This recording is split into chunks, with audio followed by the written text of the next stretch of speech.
Hola, en esta clase vamos a hablar de los principales problemas ambientales en el mundo. Tocaremos 4 puntos, el primero de ellos la lluvia ácida, seguido el efecto invernadero, después la destrucción de la capa de ozono y para finalizar la pérdida de biodiversidad y el agotamiento de los recursos naturales, centrándonos en los 2 primeros sobre todo. En cuanto a la lluvia ácida, decir que es la mezcla de una solución diluida de ácidos en el agua de lluvia. Ácidos como el ácido sulfúrico y el ácido nítrico. Ambas estructuras químicas las tenemos en la diapositiva. Dichos ácidos se forman por reacción de diferentes factores. Serían la humedad que existe en la atmósfera, la existencia de hidrocarburos, la radiación que nos llega del Sol y los nitratos y sulfatos que provienen de la acción del hombre. Esta disolución química acaba cayendo a la superficie terrestre acompañando al agua. Eso es en sí el propio proceso de lluvia ácida. Como vemos en la imagen, óxidos de azufre y de nitrógeno pasan, en este caso de las industrias, pasan a la atmósfera y ahí se forman en ácidos los ácidos que acabamos de decir. Una vez ahí, caerán por procesos de agregación o de derrubio, que explicaremos más adelante, formando lo que es en sí el efecto de la lluvia. También puede producirse algo parecido, que no es en sí lluvia ácida, y consistiría en una deposición seca, en ausencia de precipitación. Es decir, por asentamiento gravitatorio o por contacto directo con las superficies, las partículas contaminantes pueden también acabar cayendo y afectando a vegetación, edificios, suelos. Pero lo que es la lluvia ácida en sí es una deposición húmeda, como decimos, de unos contaminantes que se mueven por la atmósfera en forma de iones y cuya naturaleza química es de un pH inferior a 7, de ahí que sea ácido. Causa, por lo tanto, una degradación evidente del medio, sobre todo a nivel de vegetación, de suelos. Estos ácidos disueltos en agua, como decimos, aparecen principalmente en forma de iones, y esos iones son mayoritariamente iones de nitrato, iones de sulfato e iones hidrógeno. Los procesos de deposición húmeda, a los que hacíamos alusión antes, son los que hacen que estos iones se trasladen por la atmósfera. Tendremos procesos de agregación y procesos de derrubio. Los procesos de agregación consisten en la incorporación del material, de esas partículas, a las gotas de agua o nieve, las cuales luego caen por gravedad. Sin embargo, en los procesos de derrubio tenemos que se acumula el material en la parte basal de las nubes y son arrastrados o barridos por el agua o la nieve cuando caen. Los principales precursores, por lo tanto, de esta precipitación ácida tienen un origen tanto antropogénico como natural, es decir, por la propia actividad del hombre o por procesos naturales, tenemos que esos nitratos y sulfatos pasan a los ácidos que hemos mencionado antes a través de oxidaciones catalíticas y fotoquímicas. Esas emisiones antropogénicas son principalmente, sobre todo, combustión de carburantes fósiles, los propios procesos de centrales eléctricas, en centrales térmicas y, por supuesto, el uso de vehículos, el transporte rodado.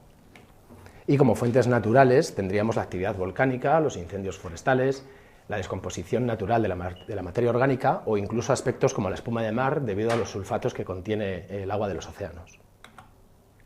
Los efectos, por tanto, de la lluvia ácida son, entre otros, afectan a diferentes sistemas acuáticos, terrestres, y entre otros tendremos que los acuáticos afecta a las poblaciones piscícolas, haciendo que disminuyan en número, moviliza metales tóxicos, como podría ser el aluminio, y sobre ecosistemas terrestres tenemos que aumenta la acidez en los suelos, con lo cual disminuyen los nutrientes, la composición y la estructura del suelo se ve afectada, de nuevo en los suelos pueden movilizarse metales tóxicos, como el aluminio también, y también tenemos que afecta al desarrollo de la vegetación, y que decir tiene que afecta a los cultivos y a las masas forestales de manera bastante pronunciada. Sobre la salud humana tenemos que puede pasar a la cadena trófica metales pesados como el cadmio, el níquel, el plomo, el manganeso, el mercurio, e incluso tenemos un efecto sobre los materiales de corrosión de metales, de erosión de piedras, o incluso la formación de unas neblinas contaminantes que pueden hacer que disminuya gravemente la visibilidad. En cuanto, tanto por estas neblinas como el propio efecto de la lluvia ácida en sí, tenemos que pueden producirse en puntos bastante alejados de los focos contaminantes. Esto es por la tendencia a evitar la contaminación local, con, por ejemplo, la creación de chimeneas extremadamente altas que hacen que se consiga ese objetivo, pero que el efecto de la lluvia ácida nos aparezca en sitios donde no nos esperábamos. El siguiente de los problemas ambientales de los que vamos a hablar es el efecto invernadero. Este consiste en el aumento de la temperatura en la Tierra debido a no poder evacuar todo el calor que nos llega del Sol. Esto está ocasionado por la presencia de los gases de efecto invernadero, los cuales existen de manera natural, pero están altamente incrementados por la acción del hombre.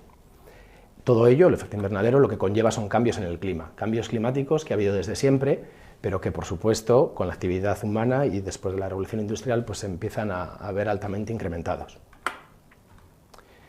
El efecto de estos gases de efecto invernadero, para retener ese calor del que hablamos, se basa en las entradas y salidas de energía y sus diferentes longitudes de onda, en función de un gráfico, por ejemplo, como el que podría ser el que tenemos a continuación. Hay autores que incluso calculan y tienen un balance anual de energía tasado, que dirían en este caso pues, que 0,9 vatios por metro cuadrado es el calor que se absorbe de manera anual en la Tierra. Esa acumulación año tras año es lo que nos provoca este calentamiento. Si vemos esa imagen ampliada, tendríamos cómo hay radiación solar que nos llega a la Tierra, parte de ella es reflejada por la propia atmósfera o por las nubes, parte de ella es absorbida por la atmósfera, parte de ella es absorbida por la superficie de la Tierra y parte es reflejada por la propia superficie. De toda esa energía que entra, y en función de sus longitudes de onda, tenemos que parte de esa energía radia de la superficie terrestre, parte radia de lo que ha absorbido la propia atmósfera, y de todo ello la mayoría sale. Pero hay una parte que no, que vuelve a retornar y la tenemos como radiación retornada. Tenemos en la parte derecha de la imagen los gases de efecto invernadero representados y son los que se encargan de hacer que esa pequeña parte no salga. Los gases de efecto invernadero son principalmente el dióxido de carbono, el CO2, en su mayor parte, y de los siguientes, los mayoritarios, son el vapor de agua y el metano, aunque puede haber otros como pueden ser el ozono, los CFCs. El metano, aunque no siendo el más mayoritario, es el que más poder de invernadero tiene, el más potente, debido a la estructura de su molécula, que podemos ver en la imagen.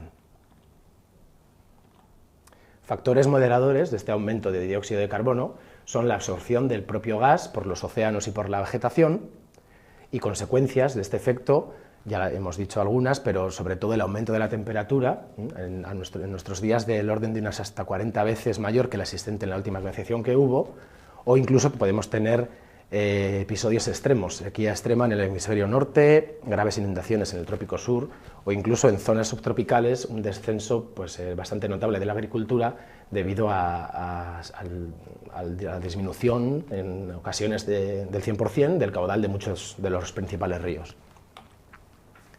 La destrucción de la capa de ozono sería la debilitación de esa capa de ozono estratosférico que nos rodea y que nos protege de la radiación ultravioleta,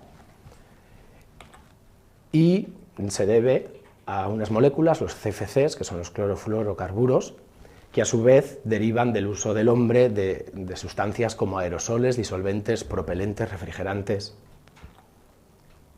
En cuanto a la pérdida de diversidad biológica, decir que es una desaparición acelerada de los seres vivos en todos los niveles, plantas, microorganismos de todo tipo, vegetales, que viven en la Tierra y que viven, y también la destrucción de sus propios ecosistemas en los que viven. El hombre forma parte de este sistema y también depende de él. En cuanto al agotamiento de los recursos naturales, decir que el uso abusivo de los mismos en beneficio del hombre lo que está haciendo es que acabemos con ellos y que realmente se pongan en peligro la existencia en un largo plazo cada vez más corto. Gracias.